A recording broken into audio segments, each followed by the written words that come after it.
Ooh. All right, I'm going to scooch over so I can see my screen here. So last week, Dee Dee did our intro to Philippians. And so if you were here, we got just a little taste of what's coming this semester. And if you missed it, you can always check out the Insights website and look for those videos that should be linked in there.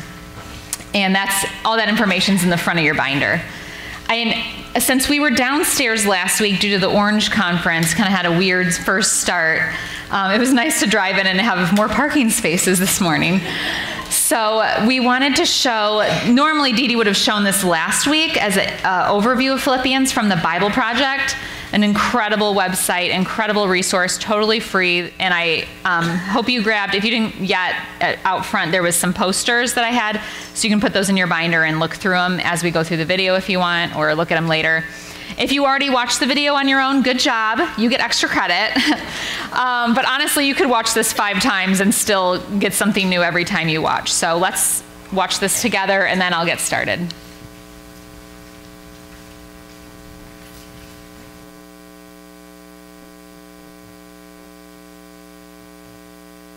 And that story is told in Acts chapter 16. Philippi was a Roman colony in ancient Macedonia. It was full of retired soldiers, and it was known for its patriotic nationalism. And so there, Paul faced resistance when he was announcing Jesus as the true king of the world. And after Paul moved on from there, those who became followers of Jesus continued to suffer resistance and even persecution, but they remained a vibrant community faithful to the way of Jesus. Paul sent this letter from one of his many imprisonments, and for a very practical reason. The Philippians had sent one of their members, Epaphroditus, to take a financial gift to Paul to support him in prison. And Paul sent back this letter with Epaphroditus to say thank you and to do a whole lot more. The design of this letter doesn't develop one single idea from beginning to end like many of Paul's other letters. Rather, Paul has arranged a series of short, reflective essays or vignettes, and they all revolve around the center of gravity in this letter, which is a poem in chapter 2. It artistically retells the story of the Messiah's incarnation, his life, death, and resurrection, and exaltation. And then in each of these vignettes, Paul will take up key words or ideas from that poem to show how living as a Christian means seeing your own story as a lived expression of Jesus' story.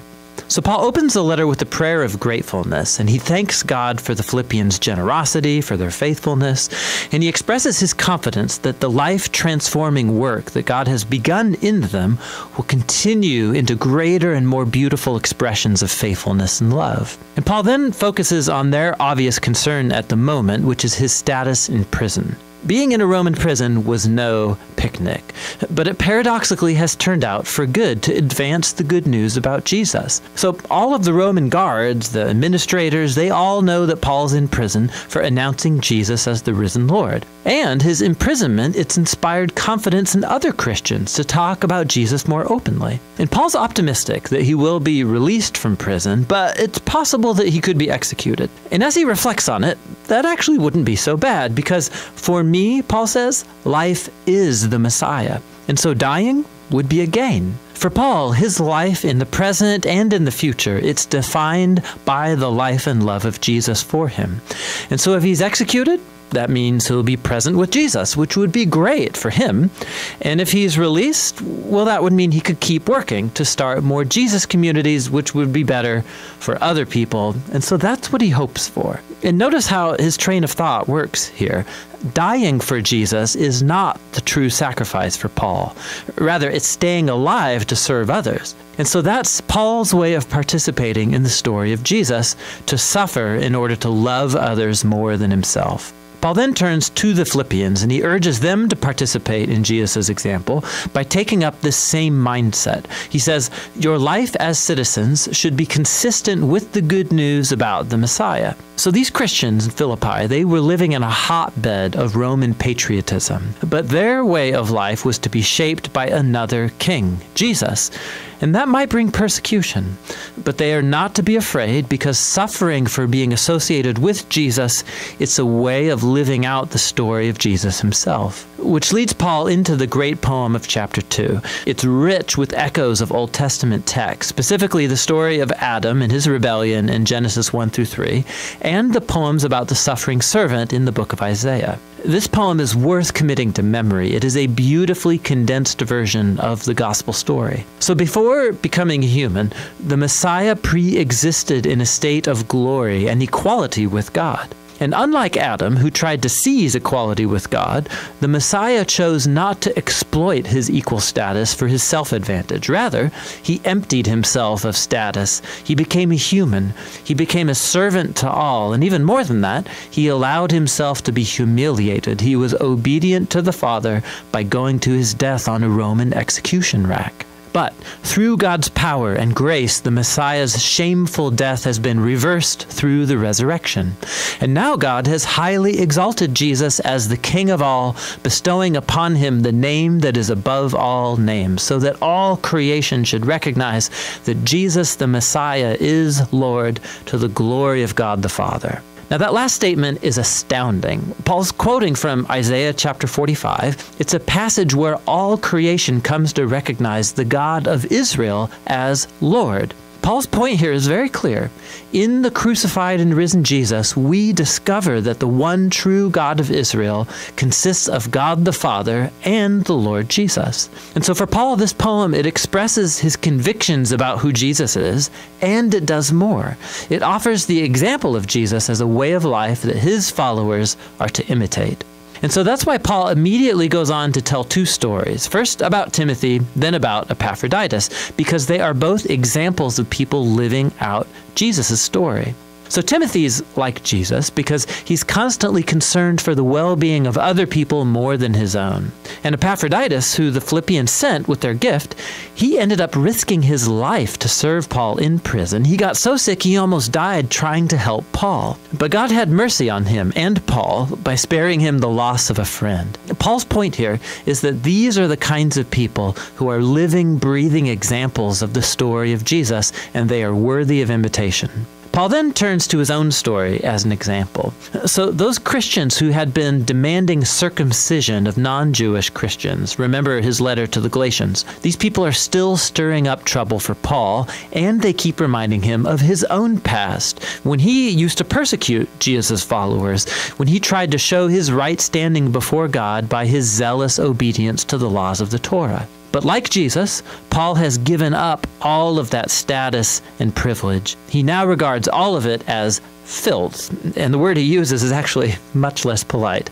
He's given it all up to become a servant, like Jesus, to participate in his suffering and sacrificial love. And he does all of it in the hope that Jesus' love will carry him through death and out the other side into resurrection.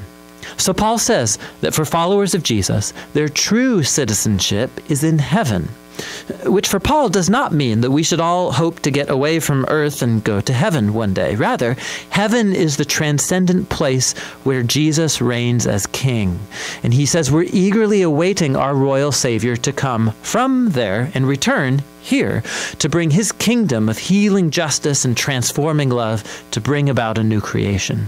Paul then challenges the Philippians to keep living out the Jesus story. He first addresses two prominent women leaders in the church who worked alongside Paul, and they're in some kind of conflict. And so Paul pleads with them to follow Jesus' example of humility, to reconcile and become unified. Paul then urges the Philippians not to give in to fear, but despite their persecution, to vent all of their emotion and their needs to God, who will give them peace. And that peace, Paul says, it comes by focusing your thoughts on what is good and true and lovely. There's always something that you could complain about, but a follower of Jesus knows that all of life is a gift and can choose to see beauty and grace in any life circumstance. Which leads Paul to his conclusion. He again thanks the Philippians for their sacrificial gift, and he wants them to know that his imprisonments, that his times of poverty, that these are not true hardships for him. They've actually become his greatest teachers, showing him that no matter his circumstances, he has learned the secret of contentment. It's simple dependence on the one who strengthens him. Paul Paul has come to see his own suffering as a participation in the story of Jesus. The letter to the Philippians gives us a unique window into Paul's own heart and mind. He saw his entire life as a reenactment of the story of Jesus. And you can sense in this letter his close connection to Jesus, his awareness that Jesus' love and presence is closer than his own skin. And that's what gave him hope and humility in his darkest hours. And so Paul shows us that knowing Jesus is always a deeply personal, transforming encounter. And that's the kind of Jesus that Paul invites others to follow. And that's what Paul's letter to the Philippians is all about. All right. That makes me really excited about this semester and all that we're going to learn in Philippians. I mean, there's just so much to come, and it's really exciting. So, yeah, hopefully you can keep that in your binder and refer to as the semester to kind of see where we're going in the vast map of the book of Philippians. So first I will introduce myself a little. Let me see if this is working.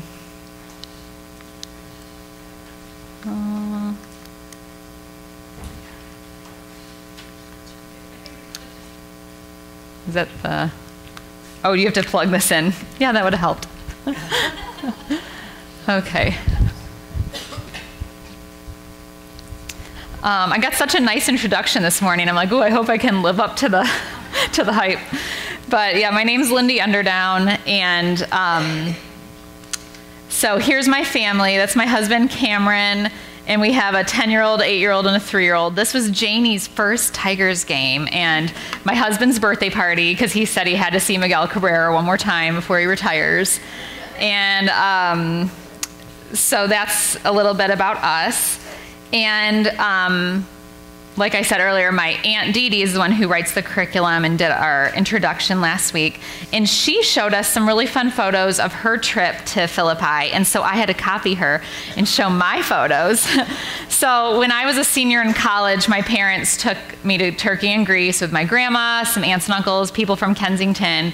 And honestly, it was one of the most incredible trips. I wish I had taken more notes and paid more attention, but it was my spring break from college senior year, so I was like, I'm not taking any notes. I'm so tired from studying, but looking back, I still got so much out of it. So this is my mom and I in Philippi, and I'm sorry, the photo quality in 2007 is not what it is today, my little digital camera. And so this was the Via Ignacia, the Roman road that still is there, just incredible to walk down that. And then this was probably my favorite part about the city of Philippi. They have the ruins of a octagonal basilica that was built on the remains of what they think was the early Christian church there. And the mosaic on the floor, this is my photo I took.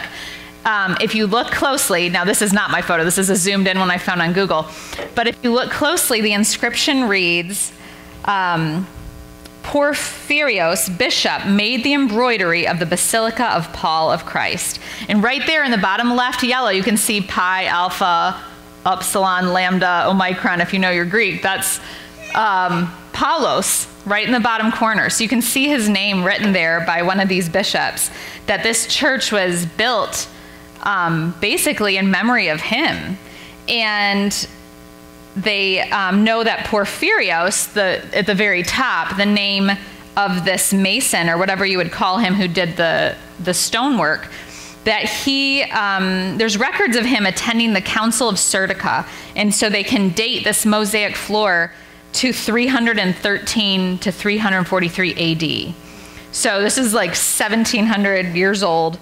Incredible to think, like, some of the early Christian church were walking across this, or maybe around it. I don't know if they walked on top of it. It's so pretty, but so that was really incredible to think, especially after last week when we learned about the origins of this church at Philippi, that there was not even 10 Jewish men in this city to create a synagogue. There wasn't even that required number. So Paul and Silas are starting this church basically with the women's Bible study prayer group down at the river. And so I just loved that, the story of Lydia. And that's another photo, that's my grandma sitting by kind of a baptismal area they've created where they think was the spot where maybe Lydia got baptized. And this was a really special moment to sit with my grandma there. She passed away a year ago in September at 97. And thinking about the women of this church in Philippi and the incredible sacrifices they made, the generosity of their hearts, the bravery in the midst of this culture. And then this created such a lasting church and impact that 1,700 years later, I can see the mosaic tile of this church. And so it made me reflect on the strong women in my own family, in my faith journey. And one of the people, really both my grandmas were amazing. My grandma Marguerite, who Dee Dee's mom, my mom Paula's mom, who created a family legacy of following Jesus after not being raised in that and coming from a broken home and a very sad childhood and raising her 4 daughters. And then my dad's mom, Margie, her mother was widowed with 3 little girls under the age of 5 and went on to live the rest of her life following the Lord and raised my grandma, the middle daughter. My grandma started helped start one of the first Young Life groups in Memphis. And I have to tell you this one story about how she basically helped lead her boyfriend, then her husband, to Christ. My grandpa was dating her at the time, and he was supposed to drive them to a Young Life meeting, my grandma and some of her friends. And then he got invited to go duck hunting. And so he calls her up to cancel and says, well, I can't take you to the Young Life meeting. You guys will have to find another ride. Like, I got to go duck hunting with the guys. Like, this is a great opportunity. And she said, well, if that's the case, don't bother calling me again. Click. So she told him. And then, so he sheepishly called back later and said, all right, I'll drive you. I'll stick to my word. And then that was the weekend with Jim Rayburn, the founder of Young Life, where my grandpa gave his life to the Lord. So it's just, there's some strong women in my family. So I feel very at home reading the book of Philippians and thinking of their faith and how much that's impacted me. And I know that's not the case for all of us here, and that it might be hard. I know a lot of people are starting their own faith journeys, and they're starting their own legacies, and that you could be that person in someone's life. You can be that Paul for someone else, that encourager, and be part of their journey. And and I felt that from so many of you as well. So talking about the letter to Philippi, I'm just doing these first 11 verses. So it's just kind of the introduction of this letter. And I was thinking of how when the Philippians received this, would they have recognized some of Paul's handwriting, or maybe the handwriting of his scribe? I know sometimes Paul would be like, here's my own handwriting and my own, at the end of some of the letters in other New Testament books. So I wonder if when they read this greeting, if they got excited or how they felt it was probably pretty rare, pretty special to get a letter of this sort. And I was thinking of, again, my grandma, who wrote me more letters than anyone else in my whole life. And after she passed away last September, I got all her old letters out. And this is just the ones since college and beyond, not even my childhood letters from her. And I laid them out on my bed, and I was looking at all of them, and I was thinking about how when I would get that letter in the mail and I would see her familiar handwriting, and I'd see that postmark from Germantown, Tennessee, and I would get so excited because I knew what it contained. And there was always a greeting, and half of these letters say, Lindy dear, always said that. And then she would give me greetings from other relatives, all the people down in Tennessee who missed me, and her prayers for me and my children and my husband. And every letter was just filled with so much tenderness and affection. And it's such a special gift to have. And so as I was thinking about Paul's letter, he was following some of these same Greco-Roman conventions in his letter. He has the introduction, he states himself, he states the recipients, he has his greeting, some thanksgiving, thankfulness, the body, the main portion of the letter, and then his greetings and his good wishes and farewells. And then in the yellow is kind of what some scholars say that he added to the regular Greco-Roman letters of the time. And his greeting of grace and peace is definitely unique to the Christian faith. And obviously adding prayers to God instead of any other deities. And then at the end, he would often put in a benediction. That was really special. And so the thing that we notice about this letter, even in just the first 11 verses, is his tone, this tenderness, this love for the Philippian church. And so we'll see, I kind of highlighted some of the words that stuck out to me that really showed this thankfulness, remembrance. There was a partnership or fellowship, having or holding them in his heart, sharing in God's grace. I yearn for you with the affection of Christ. There's so much tender language there. Just really beautiful imagery. And that's just in the first 11 verses. And so for me, that makes me even more excited to read this book of Philippians and see what else he has to say to them. Because if there's someone who loves you like that, you'll listen to their words. I would listen to all my grandma's funny little other stories she would tell me or things that were important to her because I knew it was coming from this place of love. And it opened up my heart to receive that. So I just wanted to look at kind of the three main portions of this letter: the greetings, the thanksgiving, and the prayers. So the first part, in the greetings, the very first thing I noticed was how Paul and Timothy identify themselves as, depending on your translation in your Bible, whether it says servants or bondservants or slaves, but it says we are, and it's the word doulos, we are the doulos of Christ. We are his bondservants or slaves. And the definition from the Blue Letter Bible, I didn't put it in there. It is to give oneself up to another's will, or to be devoted to another to the disregard of your own interests. So that's a really beautiful picture of what this kind of servant or slave would be, that you become less, this person becomes more. It's so much of what Paul has talked about himself. And if you'll remember from last week or the first day of our study guide, if you did it, the background of Paul coming to the city of Philippi, in Acts chapter 16, there was an instance where he and Silas were walking around, and there was a little servant girl who was possessed, and her masters would make her basically fortune tell for their own financial gain. And she was following them around yelling. And what she was yelling was this: these men are servants, same word, doulos, of Jesus, of the Most High God. So she didn't say Jesus, but she said, these men are servants of the Most High God. So it was so interesting that even the spiritual realm recognized this about Paul and Silas, as their posture to Jesus Christ. And I wondered if when Paul was writing this letter to the Philippians, like, it's Paul here, remember me, the servant, the doulos, remember what that girl was yelling about me? I don't know if he was still remembering that story, although I think that'd be a hard one to forget. But I was wondering, what other reasons did he have for identifying himself in this way? So I did a quick looking up on Blue Letter Bible. I found this little chart of most of the letters that are attributed to Paul that we think was Paul authorship, or at least it says it was him.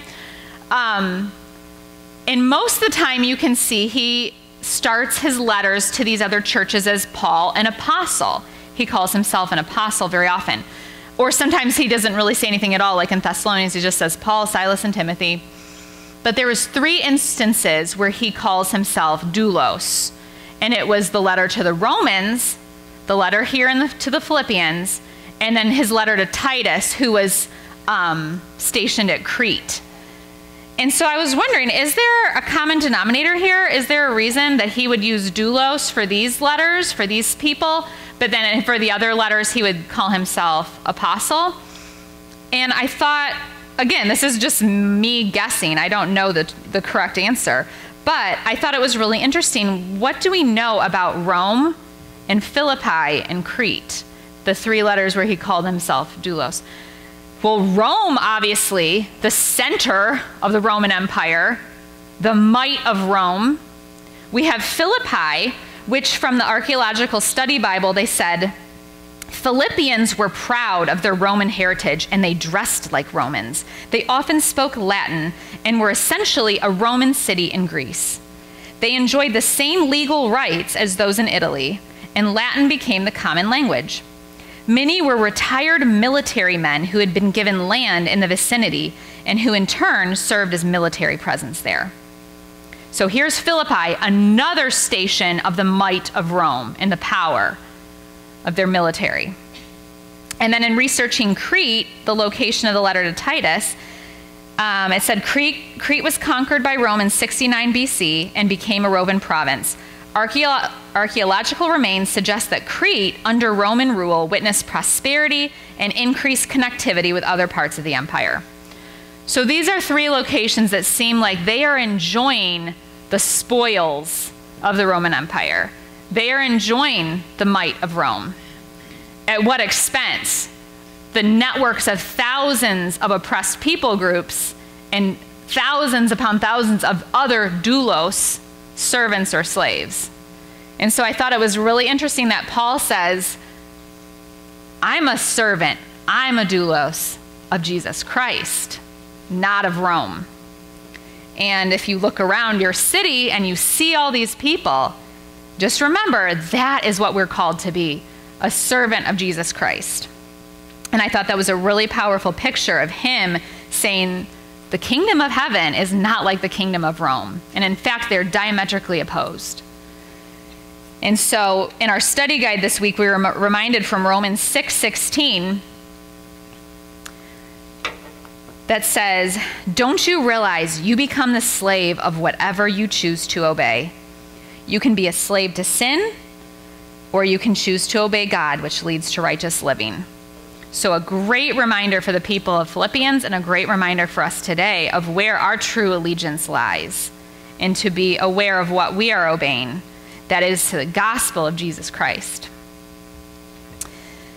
And so after this kind of powerful statement, Paul goes on to greet the saints in the church, which saints just means anyone who is set apart by Jesus. That you've been set apart, you've been cut off from sin, and now you are consecrated to God. That's that word hagios, and holy and set apart.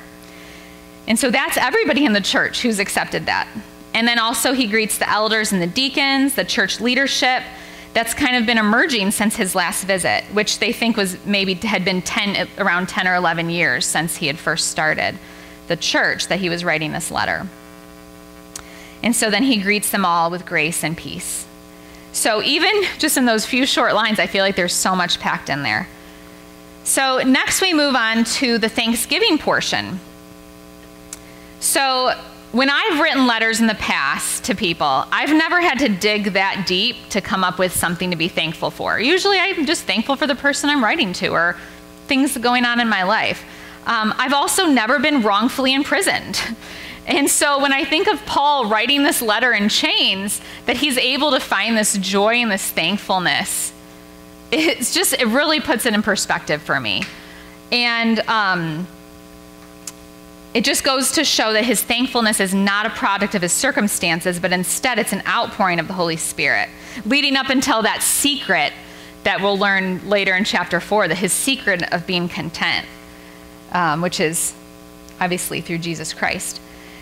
So Paul's spirit of thankfulness in this letter is another instance of what we frequently saw in Paul's life. G. Campbell Morgan in one commentary said, this is Paul's great singing letter. It was at Philippi that he had sung in prison at midnight in the company of Silas. Now he was again in prison.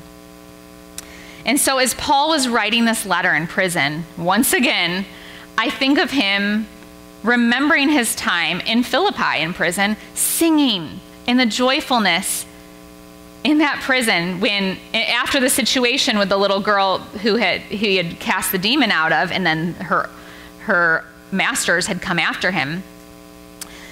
And that was why he ended up in prison, as we learned last week. And I think about that verse from Acts 16:25. About midnight, Paul and Silas were praying and singing hymns to God, and the prisoners were listening to them. Such an incredible witness. So, of course, because I love my Blue Letter Bible app, I thought, I'm going to look up this word for singing hymns. Like, what does this mean? Were they, like, really, really singing? And it's interesting because it's this word, hymnio, and It's the same word found in Matthew and Mark when Jesus and his disciples sang together at the Last Supper. And in one commentary it said this word hymnio also often meant singing the Hallel, which is Psalms 113 through 118 and 136. In the Jewish tradition, these would be some of the psalms that were sung before Passover, the Feast of Weeks, Festival of Tabernacles, that they would sing this together. And so when Jesus and his disciples at the Last Supper at this festival, that they would be singing some of these psalms together. And knowing that Jesus was singing that, knowing what was going to happen, knowing that he was going to be led out to be wrongfully accused, to be crucified. And now Paul, same thing. He was singing these hymns to God while he was in chains. And what's really amazing is Psalm 118 and Psalm 136. Those are the two psalms that keep repeating again and again, his faithful love endures forever. Like every other line is repeated. His faithful love endures forever. So I don't know about you guys, but there's been a few times in my life when I've been going through something that I really did not want to sing praise and worship. Like I would go to church and be like, because I did not feel like it. I did not want to sing about the goodness of God because I did not feel the goodness of God in those moments. And I was upset and I was hurt and I was questioning him of like, why would you let this happen? And if any of you have been there where you've suffered pain or someone you love and you've gone through that, to me, I don't know if you're like me, but like singing praise and worship songs is really hard in those moments because it just doesn't really feel like, why do I want to sing about God's goodness when I'm feeling like he's so far away? So this was really convicting to me because this was not Paul waiting for his circumstances, for him to be released from jail. He didn't get released and then sing, oh, thank you, God, your love endures forever. He was singing while he was still in chains.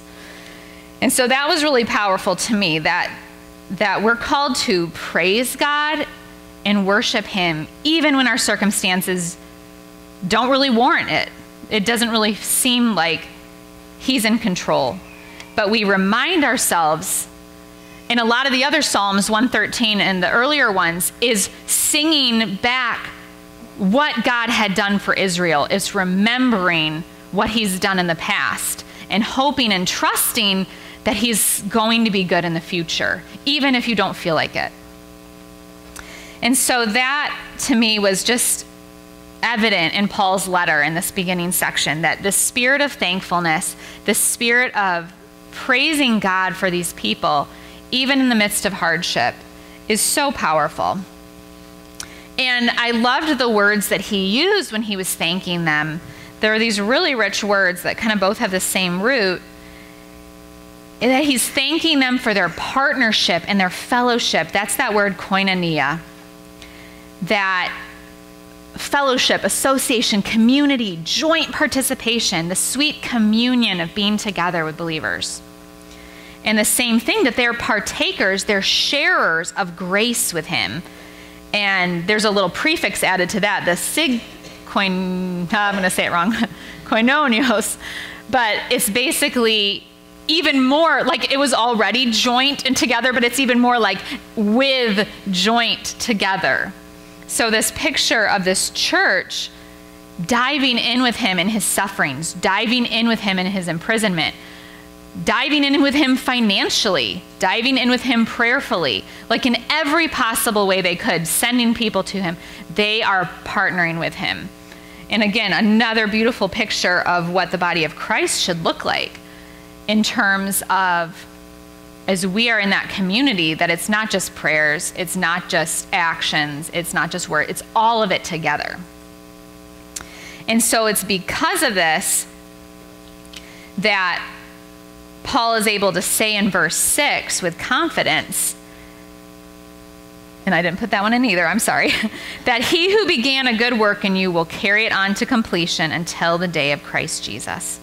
And Paul had experienced that with them, and he trusted Jesus in that completion. And In the FYI box at the end of day 3 in the study guide had this great quote. It said, in Philippians, our text has at its heart a depth of fellowship that exceeds any earthly fellowship, which is rooted in God and is a quest that can only be described as eternal. So, another story about my grandma. I know I keep talking about her, and believe me, she was not a perfect person. And my dad was the baby of the family, so he got the most grace.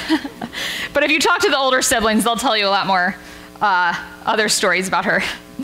But she had that amazing confidence in the Lord's ability to work in people's lives and to carry out his work to completion. And because she had experienced that fellowship, that partnership with other believers, with people in her family, with her church, she had friends at her funeral who she had known since kindergarten. You know, women who had been with her through life and prayed with her and walked that journey with her. And so she had seen and experienced God's work in people that sometimes took decades and decades to find its completion. And there was one story my cousin who lived with her for a while told me after she passed away. She said there was a certain family member who was struggling in their faith and had really kind of seemed like they had pushed Jesus to the side. And Grandma G would keep sending that person a little $5 in the mail with a little note all the time and say, go get yourself a little something at Wendy's, because she always loved Wendy's. And she wanted to keep the lines of communication open. She was not giving up on that person. She was praying and hoping that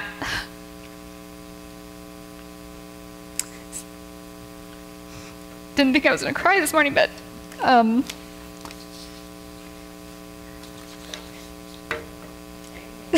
thank you. She was praying and hoping that that person, that's their story wasn't done yet. And and so it's really powerful to me because I give up on people pretty easily. I'm a very logical, mathematical mind. I'm like, statistically, it doesn't look good for that person. So it's a really convicting looking at her faith in Jesus and that in his work. And having lived so long, she had seen God's faithfulness again and again.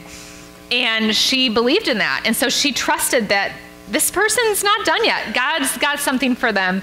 He's still working on in that person's life. And it's making me realize, like, I need to pick up this baton and pray for this person and to be that line of communication that doesn't get cut off, that keeps hoping and keeps trusting, keeps praying. So, which leads me to the last section, which is with prayer. And this is this beautiful section of the intro to this letter in verses 9 through 11. And Paul has a really powerful prayer here. He says, "This is my prayer, that your love may abound more and more in knowledge and depth of insight, so that you may be able to discern what is best and may be pure and blameless for the day of Christ, filled with the fruit of righteousness that comes through Jesus Christ, to the glory and praise of God." So that is a really good prayer, just in a few sentences. If you want to, you can definitely steal that one and use. And just looking at those, there's like three main things he's praying for the church here. And the first one is that abounding love, that overflowing love. And the word for overflow there, I thought was so cool. It's the same word in the New Testament when Jesus did his miracles of feeding the 5,000 and that bread was overflowing in baskets at the end. Like there was too much bread. Like I'd be like, Jesus, why did you make so much extra? That was unnecessary. It's superfluous. It's just like so much love overflowing. It's not even, it's like more than you even need. And that's what he's praying for them, this overflowing love, more and more. And not just the love that depends on your circumstances, your feelings, but agape love, that unconditional love, and that's in knowledge and depth of wisdom. And again, notice that it's not the knowledge and depth of wisdom without love, like the resounding gong and the clanging cymbal from Corinthians. This is both of them together, which is really beautiful, that perfect combination. And then the discernment, another really cool word that if you look up kind of goes back to testing metal for its purity. And there was, in the Blue Letter Bible, it said, the root word from dokimazo, which is dokimos, it said, in the ancient world, there was no banking system as we know it, no paper money. All the money was made from metal, heated until liquid, poured into molds, and allowed to cool. When the coins were cooled, it was necessary to smooth off the uneven edges. The coins were comparatively soft, and of course, many people shaved them closely. In 1 century, more than 80 laws were passed in Athens to stop the practice of whittling down the coins in circulation. But some money changers were men of integrity who would accept no counterfeit money. They were men of honor who put only genuine, full-weight money into circulation. Such men were called dokimos, and this is the word used here for the Christian as he is to be seen by the world. So I thought that was really powerful, that to be someone of discernment, you can test and see what is excellent, what is right, and that you're known as a person of integrity, a person who has made those choices of what is good and pure and not what's been counterfeit. And then the last one is that he prays that the fruits of righteousness would be evident in their lives. And the key here is that it's produced by Jesus Christ. This is not the fruits of righteousness that they got by themselves, because they couldn't do that. But this is that whole abiding, like Jesus said, to abide in him as the vine. And that's where that fruit is produced. So this prayer concludes our little section from this week, and I think you'll really be excited the next few weeks as we dive into the main body of the letter. And so I think it's fitting this morning that I can pray this prayer over you. And as we head into our small group times, that it's really a great time of sharing and experiencing that fellowship, that koinonia, like Paul was talking about. So why don't you bow your heads with me? Jesus, I pray for these precious women of insights this morning. I pray that our love may abound and overflow more and more in knowledge and depth of insight, so that we might be able to test and discern what is best, and that we may be pure and blameless for the day of Christ, filled with the fruit of righteousness that comes through you, Jesus, to the glory and praise of God. I thank you for the opportunity that we get to gather here safely, that we can share our hearts with one another. And I just pray your Holy Spirit would be at work in us as we go into our small group time, that the words of our mouths would be pleasing to you.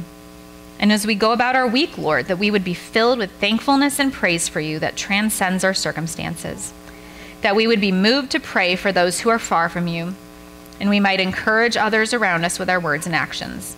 We pray all this in your holy and precious name, Jesus. Amen. Thanks, you guys. Enjoy your small group time.